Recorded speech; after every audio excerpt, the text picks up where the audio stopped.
kali ini kami akan membahas mengenai media pembelajaran yang dapat kita gunakan pada pembelajaran IPA di sekolah dasar. Untuk lebih jelasnya, simak video berikut ini. Apa itu media pembelajaran? Media pembelajaran adalah alat yang digunakan untuk menunjang suatu pembelajaran, sehingga pembelajaran tersebut dapat berjalan dengan baik. Media juga dapat diartikan sebagai penghubung antara pemberi dan penerima informasi. Penggunaan media sebagai penghubung antara guru dan siswa inilah yang disebut dengan pembelajaran. Dengan kata lain, bahwa belajar aktif memerlukan dukungan media untuk menghantarkan materi yang akan mereka pelajari. Media pembelajaran bukan hanya berbasis benda, namun juga berupa lingkungan sekitar siswa, juga dapat dijadikan sebagai media pembelajaran. Adapun tujuan dari penggunaan media pembelajaran. Tujuan penggunaan media pembelajaran secara umum menurut Lestari, Aryani, dan Ashadi 2014 adalah membantu guru dalam menyampaikan pesan-pesan atau materi pelajaran kepada siswanya, agar pesan lebih mudah dimengerti, lebih menarik, dan lebih menyenangkan bagi siswa. Guru harus memiliki pengetahuan tentang kemampuan siswa yang diajarkan, agar guru dapat memilih media yang tepat dan benar sesuai dengan karakteristik siswa, sehingga mencapai hasil belajar yang maksimal. Adapun jenis-jenis dari media pembelajaran yang dapat kita gunakan dalam proses belajar mengajar, antara lain adalah sebagai berikut. Nah, yang pertama adalah media pembelajaran pada torso. Media pembelajaran torso merupakan model yang berupa patung manusia yang dilengkapi dengan komponen organ-organ tubuh manusia, baik bentuk maupun letaknya. Nah, sebagai alat peraga, torso didesain sedemikian rupa sehingga mudah dipergunakan dalam proses belajar mengajar. Nah, torso ini adalah media nyata sehingga para siswa dengan mudah mengetahui bentuk-bentuk dari organ pencernaan. Nah, dengan mudah menggunakan media torso, interaksi dan komunikasi antara guru dan siswa dapat berjalan dengan efektif karena dapat tercipta komunikasi dengan dua arah, yaitu yang pertama komunikasi guru dengan siswa saat guru menjelaskan materi pelajaran yang diikuti dengan peragaan organ-organ tubuh tertentu. Nah, yang kedua yaitu komunikasi siswa dengan siswa, yaitu terbentuknya interaksi belajar untuk saling memberikan pengertian dan pemahaman di antara para siswa. Nah, di sini ada patung manusia atau biasa disebut dengan torso. Nah, torso ini tidak memiliki tangan dan kaki. Torso hanya menjelaskan pada bagian-bagian dalam manusia. Kali ini contohnya torso terdiri dari paru-paru, lambung, dan hati. Nah, fungsinya untuk mengenal bagian-bagian dalam pada manusia. Itu saja contoh dari media torso. Media konkret. Media konkret adalah benda nyata yang digunakan sebagai bahan atau sumber belajar. Pemanfaatan media konkret tidak harus dihadirkan di dalam kelas, melainkan dapat juga dengan cara mengajak siswa melihat langsung benda nyata pada lokasinya. Ciri media konkret adalah benda yang masih dalam keadaan utuh, dapat digunakan, benda dapat dikenali sebagai wujud aslinya. Media konkret sangat bermanfaat terutama bagi siswa yang tidak memiliki pengalaman terhadap benda tersebut atau benda yang dipraktekkan. Contoh media konkret pada pembelajaran IPA di sekolah dasar, seperti pada tema wujud benda, di situ kan menjelaskan mengenai benda padat. Nah, benda padat itu contohnya seperti batu, ada juga benda cair, contohnya seperti air, dan juga benda gas, contohnya seperti uap. Nah, jadi itu tadi mengenai contoh-contoh media konkret yang dapat kita gunakan dalam pembelajaran kita di sekolah dasar. Adapun jenis-jenis dari media konkret, yang pertama benda hidup, seperti perkebunan yang ada di lingkungan sekitar siswa. Contohnya seperti pohon mangga, pohon rambutan. Yang kedua ada benda mati, contohnya seperti pakaian, air yang sering siswa gunakan sehari-hari. Yang ketiga potongan benda. Cara potongan adalah benda sebenarnya tidak digunakan secara utuh atau menyeluruh, tetapi hanya diambil sebagian saja yang dianggap penting dan dapat mewakili benda aslinya. Misalnya pada pohon, kita tidak perlu membawakan pohon ke dalam kelas, namun bisa kita bawakan potongan pohon atau ranting pohon. Ada juga fungsi media konkret. Yang pertama, alat bantu untuk mewujudkan situasi belajar mengajar yang efektif. Yang kedua, menumbuhkan motivasi belajar siswa. Yang ketiga, mempertinggi mutu pembelajaran. Adapun keuntungan dari menggunakan media konkret. Yang pertama, menumbuhkan minat siswa untuk materi pelajaran. Yang kedua, memberikan pengalaman-pengalaman nyata yang merangsang aktivitas diri siswa untuk belajar. Yang ketiga, dapat mengembangkan jalan pikir yang berkelanjutan. Globe merupakan sebuah tiruan bola bumi yang diperkecil dan menyerupai bentuk aslinya, sehingga dapat disimpulkan secara umum globe adalah sebuah replika dari bentuk bumi yang sebenarnya. Kedalaman yang bentuk bumi yang skala dan bentuknya lebih kecil. Globe juga memiliki kelebihan dan kelemahannya. Berikut kelebihan dari globe. Pertama, bentuk dari globe menyerupai bentuk bumi yang sebenarnya. Kedua, letak astronomis dan geografis pada globe mudah dipelajari karena mengikuti bentuk bumi. Yang ketiga, gambar daratan dan lautan pada globe dapat terlihat persebarannya sesuai dengan kenyataannya. Yang keempat, pembagian iklim matahari dapat lebih mudah untuk dipelajari dengan menggunakan globe. Yang terakhir yaitu globe dapat menirukan gerakan rotasi bumi dan posisi bumi terhadap replikanya. Nah, yang paling terpenting yaitu globe juga bisa digunakan untuk memberikan peniruan atau contoh dalam proses belajar mengajar. Selanjutnya yaitu kelemahan dari globe. Yang pertama yaitu pada skala globe terlalu kecil sehingga informasinya tidak lengkap atau sifatnya masih umum. Yang kedua, globe tidak mudah untuk dibawa kemana-mana, berbeda dengan peta yang dapat dilipat. Nah, setelah penjelasan mengenai pengertian dan kelemahan, serta kelebihan-kelebihan globe, berikut merupakan video manfaat mengenai globe. Berikut merupakan contoh media pembelajaran IPA, yaitu globe. Globe merupakan tiruan bola bumi. Dalam IPA, globe juga ada 3 manfaat, yaitu yang pertama, memperkenalkan gerak rotasi bumi. Contohnya seperti ini, bumi berputar seperti ini. Yang kedua, yaitu fungsinya memperagakan pergantian siang dan malam. Contohnya, ini siang dan ini malam. Dia bergerak seperti ini. Dan yang ketiga yaitu bermanfaat untuk menunjukkan perbedaan waktu di permukaan bumi. Itulah penjelasan mengenai media pembelajaran dari globe.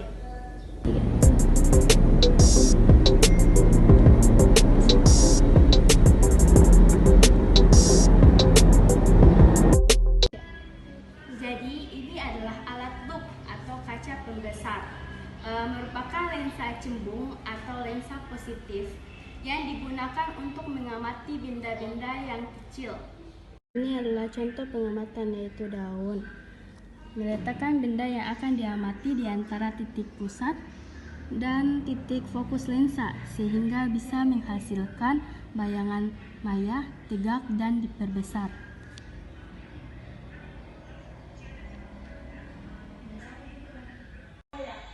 Itulah cara pemakaian loop atau kaca pembesar. Jadi selanjutnya saya akan menjelaskan tentang media pembelajaran, yaitu media mikroskop. Pengertian mikroskop bisa dipahami sebagai alat optik yang berguna untuk alat bantu dalam melihat dan mengamati benda-benda yang ukurannya kecil, sehingga tidak mampu dilihat dengan hanya mata telanjang. Jadi secara sederhana, mikroskop adalah alat bantu untuk melihat benda-benda berukuran sangat kecil atau mikro. Kata mikroskop sendiri berasal dari bahasa Latin yakni mikro yang artinya kecil dan kata skupin yang artinya melihat. Jadi, mikroskop diartikan sebagai alat untuk melihat benda kecil. Benda-benda kecil tersebut dilihat dengan cara diperbesar ukuran bayangan benda tersebut hingga berkali-kali lipat dan ukurannya dari ukuran sebenarnya. Telah disebutkan bahwa kehadiran mikroskop ini sangat membantu para peneliti dan ilmuwan, sebab fungsi mikroskop yang memang sangat besar. Fungsi mikroskop sendiri utamanya adalah untuk melihat serta mengamati objek yang memiliki ukuran sangat kecil yang tidak dapat dilihat hanya dengan menggunakan mata telanjang.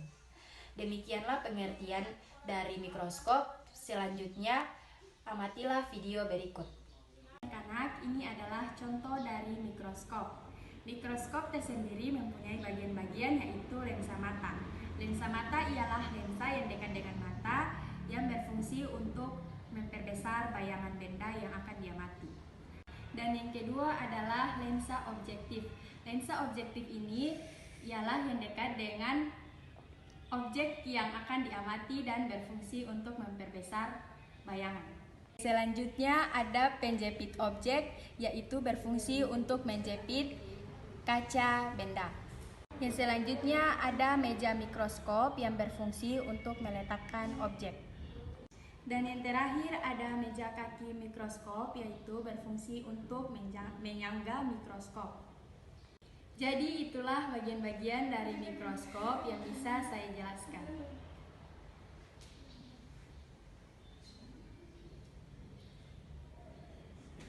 Poster adalah media pembelajaran yang terdiri dari gambar, grafis, serta tulisan untuk menjelaskan dan mengekspresikan suatu konsep, ide maupun pesan-pesan yang berkaitan dengan ilmu pengetahuan. Penggunaan media poster merupakan penerapan gambar visual yang dilengkapi dengan tulisan atau grafik. Nah, jadi kali ini saya akan membahas tentang pentingnya mencuci tangan. Cuci tangan merupakan salah satu kegiatan yang tampak sepele, namun sangat penting dilakukan karena telah terbukti efektif untuk mencegah penyebaran penyakit dan juga pengendalian infeksi. Hal ini dikarenakan tangan seringkali menjadi perantara berbagai bakteri masuk ke dalam tubuh kita. Nah teman-teman, ini adalah contoh media cetak dalam bentuk poster. Jadi di sini saya mengangkat tentang langkah-langkah mencuci tangan dengan benar. Teman-teman bisa lihat sendiri. Ini gunanya agar bagaimana bisa menunjukkan kepada teman-teman bagaimana cara mencuci tangan yang baik dan benar. Nah, itu saja contoh dari media cetak dalam bentuk poster. Di sini saya akan membahas mengenai media pembelajaran menggunakan LCD proyektor. Di era modernisasi dengan kemajuan iptek, guru dituntut untuk bisa menyesuaikan diri dengan memberikan inovasi dalam pemberian materi di dalam kelas. Inovasi yang dimaksud adalah dengan memilih media pembelajaran yang tepat dan efisien.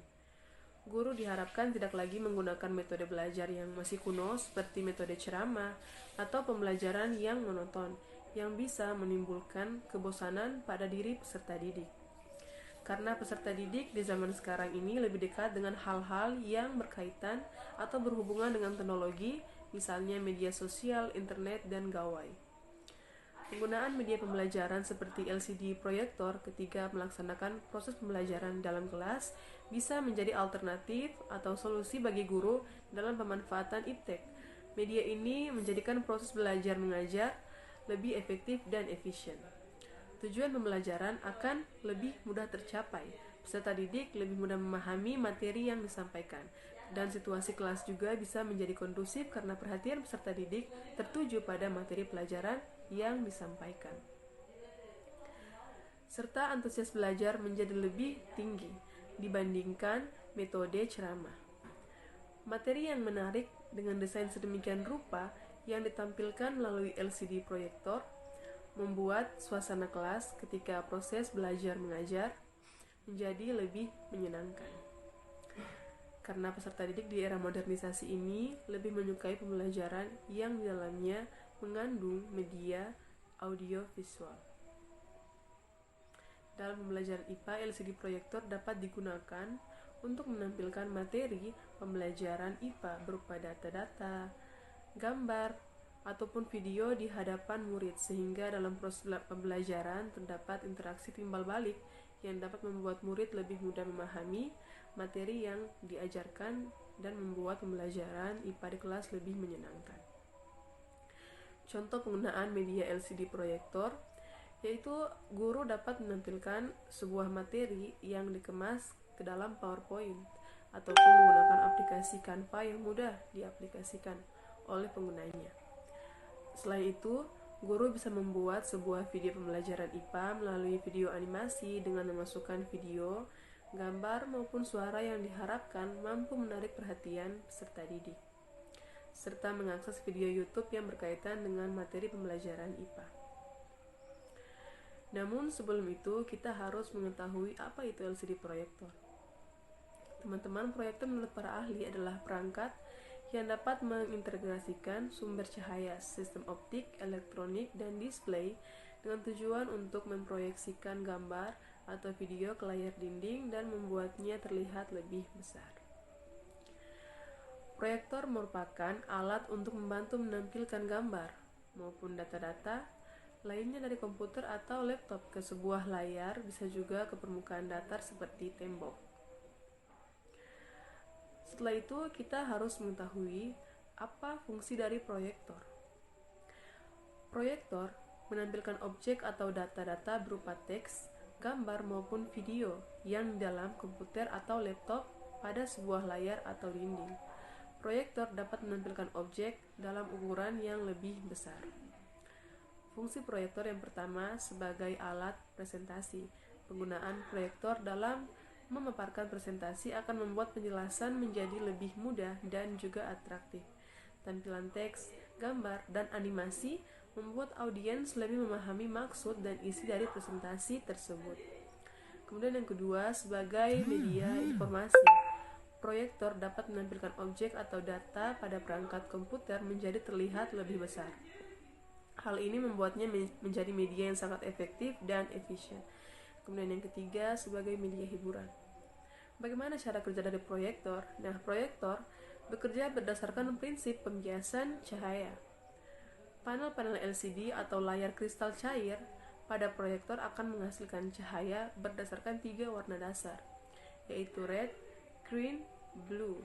Pembiasan dari ketiga panel tersebut akan memancarkan cahaya dari proyektor. Kemudian semua cahaya melewati panel dan berpadu melalui prisma di dalam perangkat proyektor. Kemudian perpaduan cahaya tersebut dipancarkan ke layar proyeksi atau media pantul yang rata sehingga objek pada perangkat dapat diproyeksikan dengan baik. Selanjutnya, kelebihan dan kekurangan media proyektor. Apa saja kelebihan dan kekurangannya? Yang pertama, kelebihan dari media proyektor. Yang pertama, mudah untuk dioperasikan. Kemudian yang kedua, materi bisa tersampaikan dengan jelas. Ketiga, memudahkan proses interaksi. Dan keempat, mendapatkan perhatian audiens. Kemudian apa saja kekurangan dari media ini? Yang pertama, harga proyektor biasanya mahal. Yang kedua, penggunaan proyektor menambah biaya listrik. Ketiga, menghasilkan radiasi yang cukup tinggi. Baik, di sini saya akan ambil yaitu film animasi. Yang pertama yaitu apa itu animasi dalam pembelajaran. Ya, baik, di sini saya ambil salah satu menurut Peroida 2009. Media animasi pembelajaran merupakan media yang berisi kumpulan gambar yang diolah sedemikian rupa sehingga menghasilkan gerakan dan dilengkapi dengan audio sehingga berkesan hidup serta menyimpan pesan-pesan pembelajaran. Lanjut, jelaskan apa yang dimaksud dengan animasi. Ya, animasi merupakan gambar bergerak berbentuk dari sekumpulan objek yang disusun secara beraturan mengikuti pergerakan yang telah ditentukan pada setiap pertambahan hitungan waktu yang terjadi. Namun, gambar atau objek yang dimaksud dalam definisi di atas bisa berupa gambar manusia, hewan, maupun tulisan. Terus selanjutnya yaitu jelaskan apa yang dimaksud dengan animasi. Ya, baik, di sini saya menjelaskan yaitu media sangat penting digunakan bagi pembelajaran di kelas karena dapat menarik daya tarik siswa untuk aktif dalam sebuah pembelajaran tersebut. Atau apalagi pembelajaran di sekolah dasar yang mana siswa-siswanya masih berpikir secara abstrak sehingga guru di sini harus membuat sebuah media. Lanjut, sebuah media pembelajaran yang dapat membantu pemikiran siswa yang berpikir secara abstrak lalu menjadi pemikiran yang konkret atau nyata. Oleh sebab itu, media pembelajaran harus ada untuk membantu siswa-siswa dalam kesulitan atau mencerna pembelajaran di kelas. Ya, di sini yaitu kelebihan dan kelemahan media video animasi. Baik, di sini saya ambil yaitu kelebihan-kelebihan dari media atau video antara lain animasi. Yang pertama, satu, lebih mudah diingat penggambaran karakter yang unik. Kedua, efektif karena langsung pada sasaran yang dituju. Ketiga, efisien sehingga memungkinkan frekuensi yang tinggi.